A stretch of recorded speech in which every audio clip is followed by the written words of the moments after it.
نظام خواہ وہ روس کا ہو یا چین کا ہو یا کوئی اور بھی نظام، کیپٹلزم کا ہو یا ان کے کمیونزم کا ہو، یہ انسان کو اگر فرض کیجئے کہ روٹی ہارے تو بیچے بھی ہیں، ابھی تو یہ بھی نہیں ہو رہا، بیچے بھی ہیں تو اس کی انسانیت کی قیمت کے اوپر دیتے ہیں، تقریم انسانیت کو خریدتے ہیں اور روٹی دیتے ہیں۔ ان نظاموں میں کوئی شخص بھی ذرا سر اونچا کر کے چلے تو کلک کر دیا جاتا ہے، یہ جس طرح سے مالی بیل کو کلک کرتا ہے نا، دو پتے بھی اوپر دیکھتا ہے تو کلک کر دیتا ہے، کیونکہ اس کے تصور کے مطابق بیل کو بڑھنا پھولنا چاہیے، اپنی مرضی سے نہیں، چوائس ٹو فریڈم ٹو نہیں ہونی چاہیے۔ اسی لیے اقبال نے کہا ہے کہ ہاں خدا نانے دہد جانے دہد، وہ خدا روٹی دیتا ہے زندگی بھی دیتا ہے، یہ خدا نانے دہد جانے برد، یہ روٹی تو دیتا ہے جان نکال کے لے جاتا ہے۔ روٹی دینے کے بعد فراوانی سے فریڈم ٹو جو ہے اس کا برقرار رکھنا، یہ ہے وہ نظام جو نبی اکرم صلی اللہ علیہ وسلم نے قائم کیا ہے۔ بہت کم غور کیا گیا اس بات کے اوپر۔ قصہ آدم در حقیقت کسی ایک آدم کا قصہ نہیں ہے، آدمی کی داستان ہے جو مثال کے طور پہ قرآن نے بیان کی۔ کبھی آپ نے اس پہ غور فرمایا کہ اس میں کہا کیا گیا ہے؟ اس جنت کے متعلق جس میں آدم کو رکھا گیا، اس میں کہا گیا ہے کہ انا لکا اللہ تجوع فیہا ولا تعرا وانک لا تسمع فیہا ولا تنہا، کہ اس میں تجھے نہ روٹی کی فکر ہوگی، نہ پانی کی، نہ رہائش کی طرف سے پریشانی ہوگی، نہ لباس کی طرف سے، بڑی کثرت سے باافراد بلا محنت مشقت سے ملے گا تو پھر تو رہائش لکھتا ہے، اتنی فراوانی سے گرفت بلا محنت مشقت سے تو بہت بڑی چیز ہو گئی۔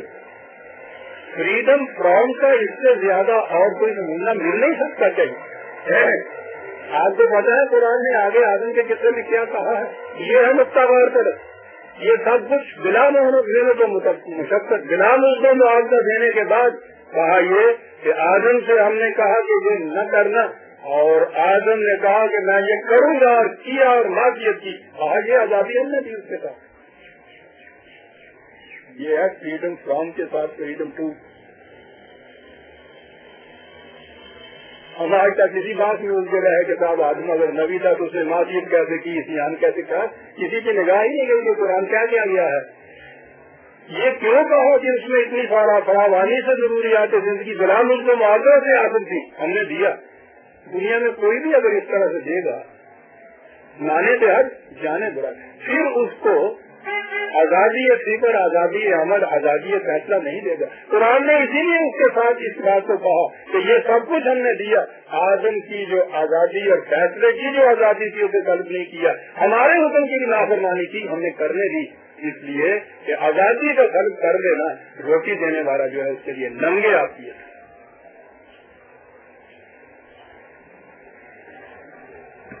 یہ فریڈم ٹو میں جسے میں نے کہا ہے فیصلے کی آزادی، ارادے کی آزادی، چوائس، قدم اٹھانے کی، اس کے لیے تو عقل و فکر کی آزادی کی ضرورت ہے۔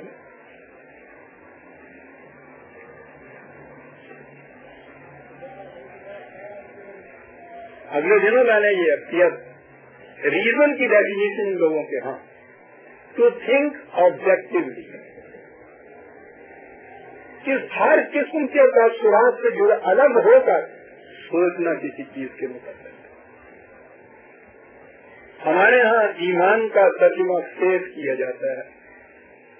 میں نے عرض کیا ہے نا کہ سب سے بڑی سازش ہمارے ہاں یا گمراہی کا باعث ہے وہ یہ ترجمے ہیں جو قرآن کے الفاظ سے کیے گئے، اور پھر انگریزی میں فیض تو انگریزی میں کہتے ہیں آنکھیں بند کر کے، کان بند کر کے، دل بند کر کے کسی چیز کو اندھے طور پر مان دینا، فیض۔ ہمارے یہاں بھی کہا جاتا ہے کہ ایمان جو ہے وہ تو آسمان کر کے ماننے کا نام ہے، عقل و فکر کا اس میں دخل نہیں ہے۔ تو اگر عقل و فکر کو سلب کر کے کوئی چیز منوائی جائے تو فریڈم ٹو باقی کہاں رہی؟ وہ تو سرچشمہ فریڈم ٹو کا آپ نے اس سے سلب کر لیا۔ قرآن ایمان کی ڈیفینیشن یہ نہیں دیتا وہ کہتا ہے کہ مومن اسے کہتے ہیں والذین اذا ذکروا بآیات ربہم لم یخروا علیہا صما وعمیانا. مومن وہ ہے کہ اور تو اور اس کے سامنے خدا کی آیات بھی پیش کی جائیں تو وہ اندھا بہرا گنگا بن کر ان کے سامنے نہیں جھک جاتا، نہیں جھک جاتا اس کے سامنے اندھا بہرا بن کر. عقل و فکر کی روح سے ان کو قبول کرتا ہے. ایمان فیتھ نہیں ہے، کنوکشن ہے. اگر اس کے ریزن کی سیٹسفیکشن ہوتی ہے تو اسے وہ تسلیم کرے تو ایمان ہے، ایسا نہیں ہے تو وہ ایمان نہیں ہے. کتنی بڑی آزادی ہے عقل و فکر کی، اور یہی وہ آزادی ہے جس کی وجہ سے عزیزان ایمان سب سے بڑی چیز جو ہمارے سامنے آتی ہے. نبی اکرم صلی اللہ علیہ وسلم کے مخاطبین اپنی روایت قرآن کے مطابق قدم قدم کے اوپر یہ پوچھتے تھے کہ اگر آپ خدا کے رسول ہیں تو آپ کو تو طاقت بشر سپر ہیومن ہونا چاہیے نا. ان کے ذہن میں یہ تو سپر ہیومن ہونا چاہیے. اور اس کے جواب میں قدم قدم پہ کہا جاتا ہے آنا بشروں میں سے بابا میں تو تمہارے جاتا ہی نہیں. یعنی وہ یہ کہتے ہیں اس چیز کو کہ یہ کس قسم کا رسول ہے، بازاروں میں چلتا پھرتا ہے، کھاتا پیتا ہے، بیوی بچی ہیں اس کے. کہا کہ تمہارے ذہن میں یہ ہے کہ اس کو کچھ مافوقت فطرت چیزیں دکھانی چاہیے. انہوں نے کہا کہ ہم اس صورت میں ایمان لائیں گے کہ ہمیں معجزات دکھائے جائیں.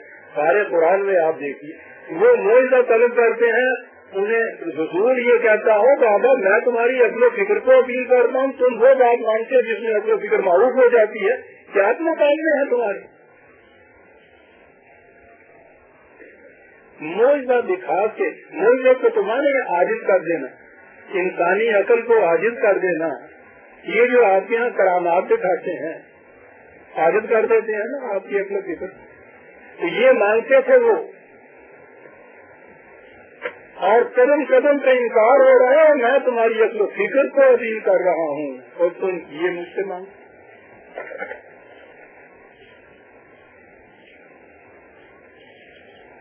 اقبال نے کہا بڑا قلندرین کرامات ما جہانگیری. کیا بات ہے کلندر کی، ہم مرد آباد. میری کرامت دنیا کو اپنی آنکھوں سے دیکھنا ہے. نگاہ طلب کیمیا چلنے جو میرے پاس کیمیا لینے سے تلاش کرنے کے لیے آتا ہے، مجھ سے کہو کہ نگاہ عطا کر مجھے. ہم نے ان سے یہ کہتا تھا معجزے کی بات نہیں ہے. خود دکھانا تو ایک طرف ایک واقعہ آتا ہے ریمان مان. کیا بات ہے. نبی اکرم صلی اللہ علیہ وسلم کا آزادہ ابراہیم چھوٹا سا بچہ، ایک ہی بچہ تھا لڑکا، وہ فوت ہو گیا. اتفاق کی بات کہ اس دن سورج کو بہن لگتی. اس زمانے کی تو بات اور چھوڑیے، 1500 سال پہلے کا زمانہ.